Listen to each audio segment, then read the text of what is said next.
Module 2, Communication, an essential element in excellent customer service. Communication is extremely important in healthcare. It's actually important pretty much everywhere.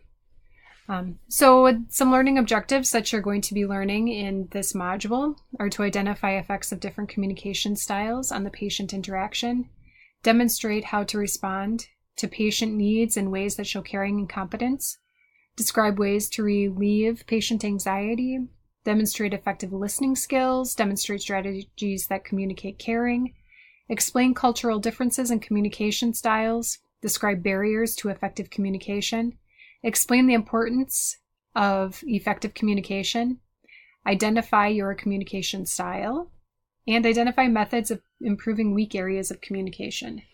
I think that all of us can improve on communication, one way of interacting with one to another. So things that you're going to do here, read articles on the importance of communication skills. There is a PowerPoint that will review communication basics that I accidentally clicked on, but you can see that it's there.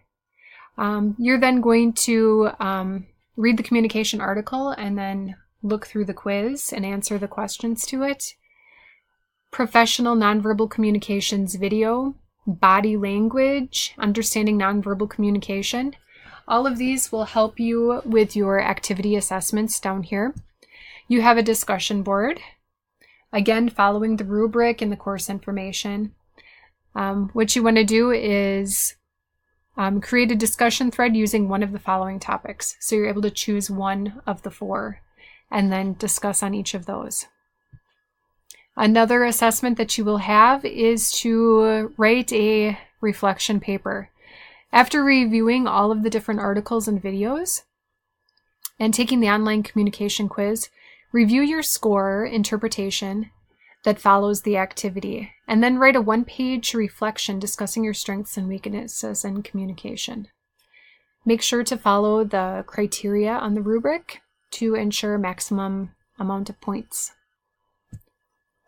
And then the communication basics quiz. So this is going to be a quiz worth 20 points, time limit of 30 minutes. No extra attempts are to be given with this quiz. And then you have a communication activity. In this activity, you're going to click on this link, and it's going to give you a document that looks like this. So it's a communication activity to show how well can you communicate to another on how to draw or perform these different types of tasks. Once these drawings are complete, you're going to take a picture and then save them as a document. Attach the pictures to the assessment link, and then tell me what this exercise has taught you. Do the drawings look the same? Should they? Why or why not? And then you will receive feedback for these. So make sure you read the directions and follow the rubric below. And if you have any questions regarding any of these assignments or the information, please let me know.